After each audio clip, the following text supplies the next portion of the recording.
Yeah. Hello, Anand. Come upstairs. I'm going to show you the music studio. Wow.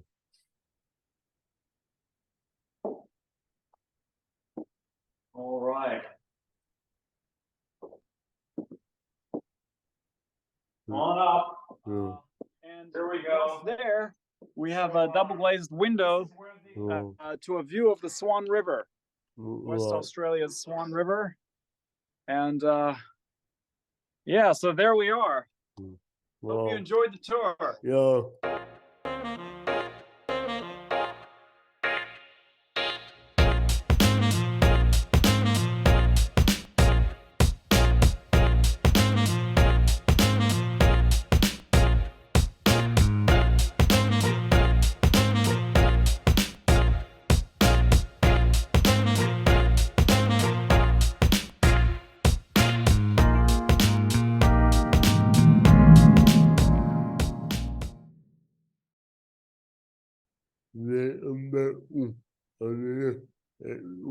Of all world.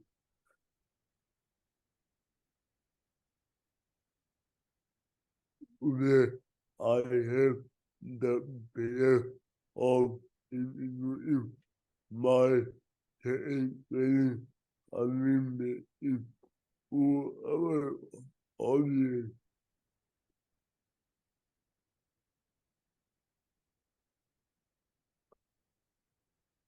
Amir is wonderful to have you here on Anand World.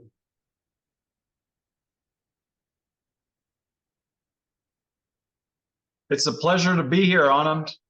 Thank you.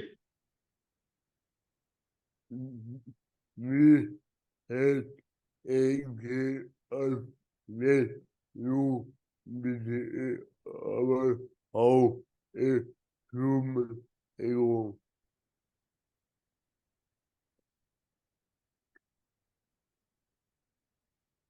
It was a lot of fun, and it was great connecting with your family. Your love may sound familiar, but are you Meshkin?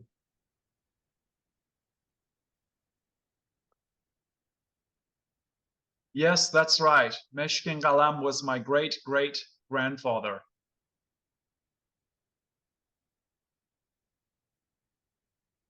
You are doing an endeavor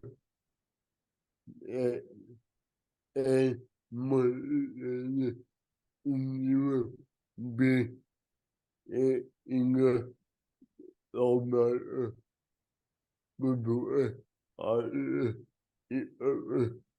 and mentor. Thank you so much, Anand. That's very kind of you to say that.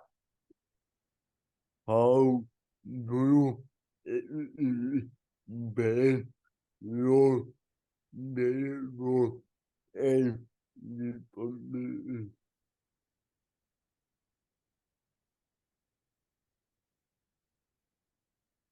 With great difficulty.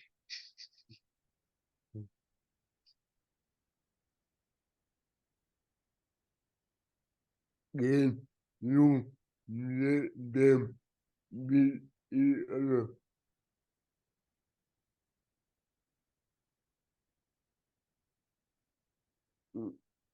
Absolutely. Yes.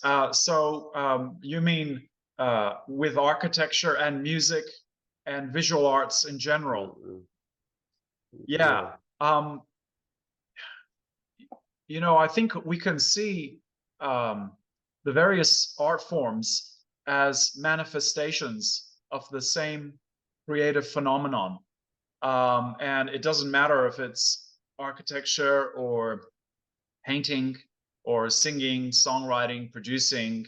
All of these really are different facets of the same creative force. And it would appear that the noblest, the highest manifestations of this creative phenomenon are instances where, as artists, we're able to share material which inspires people to be the noblest they can be, and to follow their calling, and to be of service to their fellow man.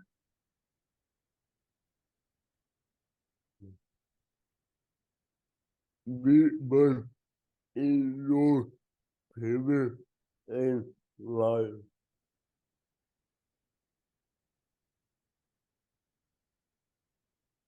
Anand, you know, I couldn't pick one which would be a favorite. I mean, ever since I was in early childhood, I've been drawing and playing violin, and so I've always been somehow involved with one of the creative art forms, and they're all very, very different.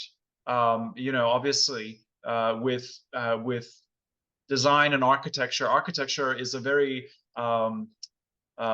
it's very tangible, and it's something that lasts beyond one's own lifetime in most cases. I mean, most buildings have a life of 50 years, 100 years. I mean, over there in India, as you know, there are some buildings that are thousands of years old. But with music, it's a different thing altogether. Music is intangible almost. I mean, you're talking about sound waves which we hear and affect our eardrum, and then make a emotional reaction. So music is more intangible. It's more ethereal. You know, amongst certain musicians, there's talk that musicians are almost the keepers of the secrets, and spiritual artisans. So they're both very, very different, but they're both very inspirational and moving, to me, I think, and to many other people.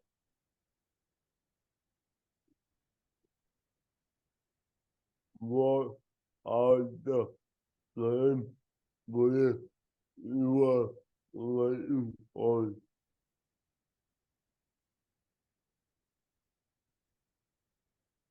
So currently, I'm very excited about a new record that's just been released.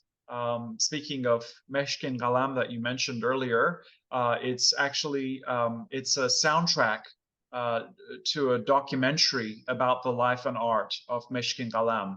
That's out now. The documentary will be out soon, and I'm very, very excited about all the work that's coming out around that.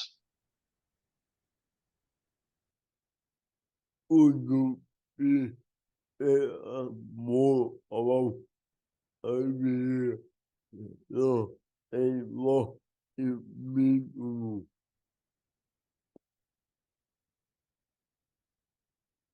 Yes, sure. So ELViRiA, it's a project that I am working on with my music.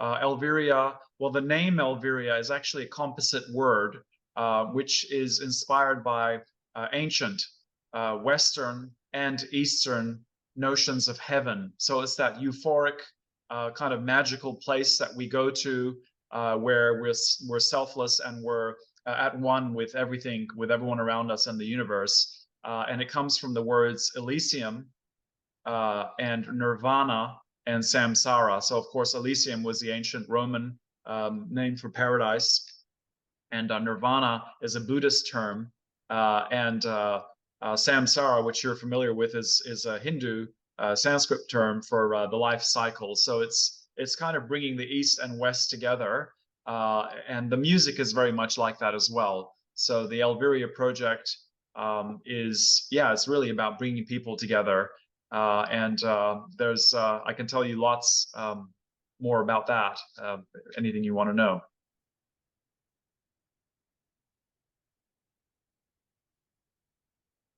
Can you share some in us in your email for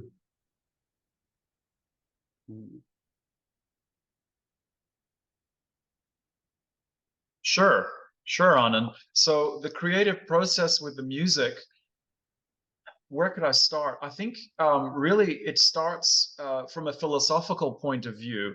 I'm working currently on a series of 7 concept albums, and together they're going to make a 7-album concept anthology. And what that means is that there is a story that moves within each album and between each albums. So it's like a 7-album story.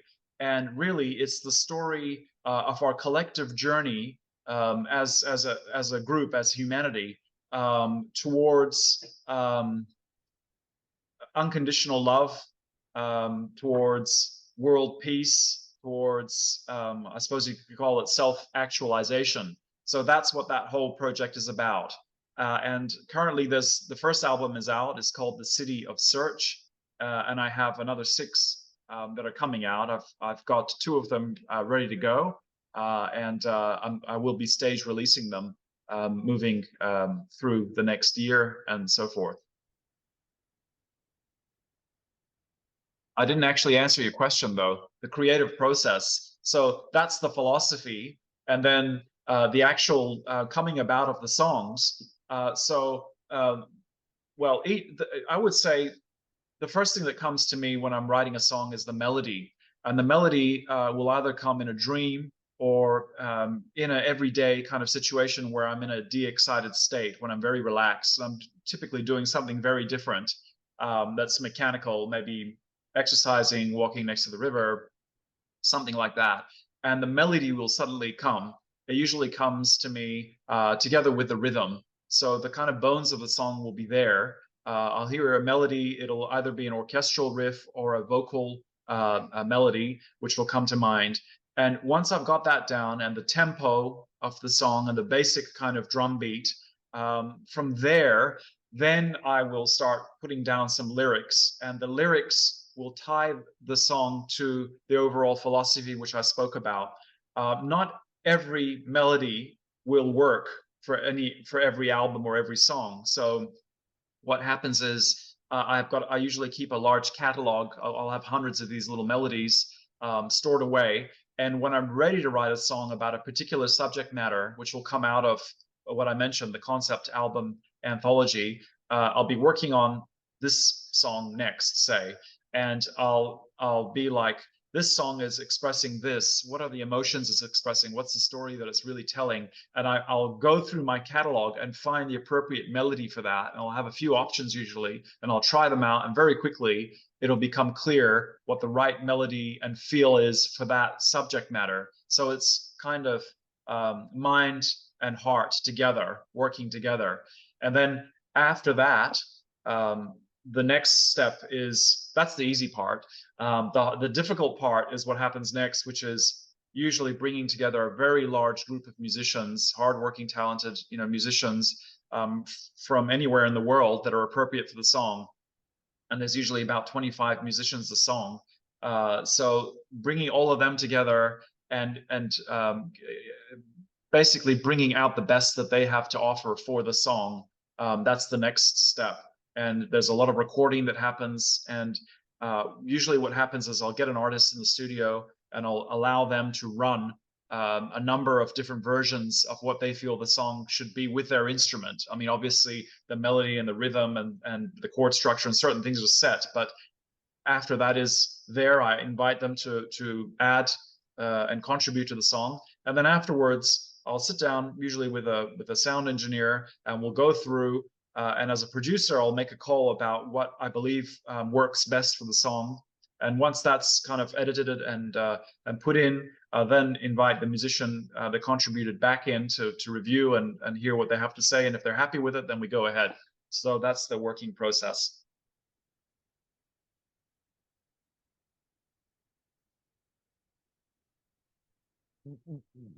We take all in into line of income you have been and it is me.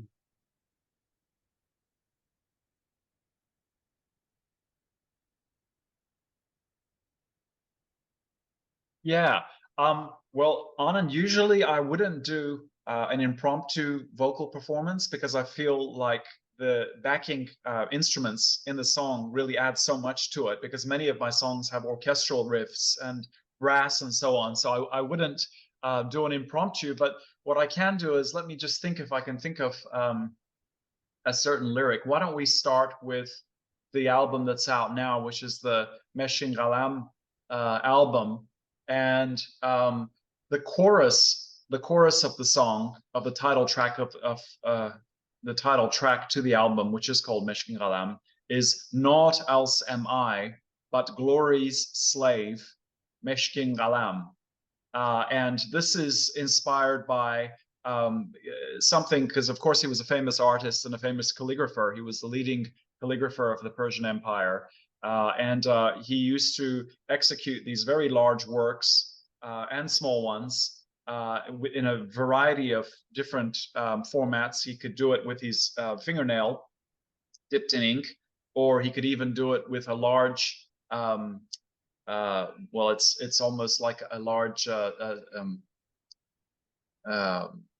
shoveling device that they draw the bread out of an oven with, and he would actually compose with them as well. But he would always sign on the bottom of his work something to the effect of the chorus that I mentioned to you. So "Naught else am I but glory's slave, Meshkin Alam." He was saying basically, while he's a master of his art, in front of glory or the creator or the greater good, he's but a slave. He's a servant.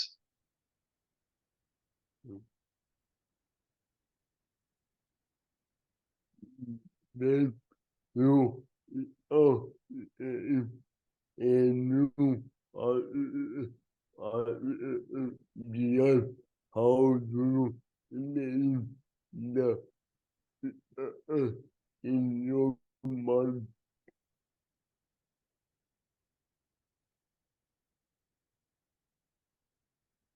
So architecture, it's in some ways very similar to music in my creative approach, and in some ways it's very different. In architecture, if you like, the function of the building would come first, because in architecture you need a client, you need a budget, you need a site, you need what we call a brief, which is a functional requirement of the building. So the first thing that would happen is that I would sit down with whoever the client is and figure out what they need. And then I would go away and start to arrange how these functions would basically fit on the site. What is the scale of the building? What is the size of the building? So just get some indication in 3D space in my mind, what kind of scale we're working with. And then at that point is where the philosophy and the art and those other things come in. So to answer your question, how do I start sketching it? Once that basic kind of, I suppose, structural foundation of what the function is going to be is there, then it becomes a question of inspiration. And the inspiration and I suppose the three-dimensional sketch that comes after that is based on a number of things. I mean, yes, I do it with a pen, like the same way I drew when I was 2 years old as a child, drawing three-dimensional things. It's still the same thing as an adult. You do it with a pen as a sketch on a piece of paper and visualize a three-dimensional space. But the elements that go into visualizing that are philosophical and emotional, as well as mental. So it's kind of the same. You're using the mind and the heart together to create something.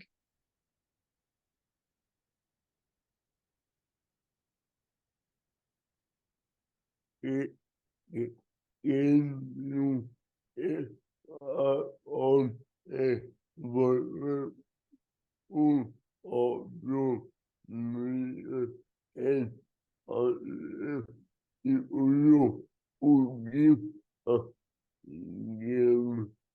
and you give your mother. Sure, Anand. Let's do it. Here we go. Yeah. Hello, Anand. Come upstairs. I'm going to show you the music studio. Wow.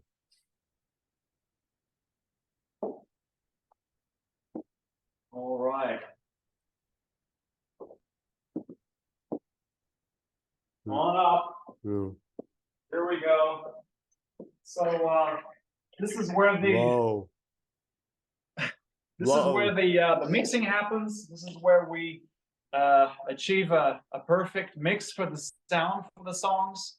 Many of the songs have a lot of instruments, even 100, 200 tracks sometimes. So that's where all that happens. Here we have an equipment rack, which meets all of our needs. And if we come on through, I'll show you where the real magic happens. Yeah. In through here, Anand. This is the recording room. So in this room, there's instruments set up, there's microphones, and it's what we call a completely acoustically dead space. It's lined with special material, so when you clap your hand, there's no reverberation sound coming back. Here we have a double glazed window back to the mixing room. So the mixing engineer and myself, we can talk to the musicians. And across there, we have a double glazed window to a view of the Swan River, West Australia's Swan River. And yeah, so there we are.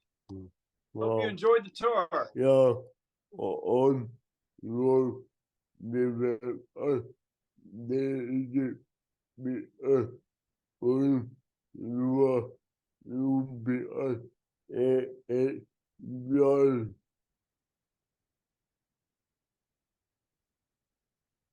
what is the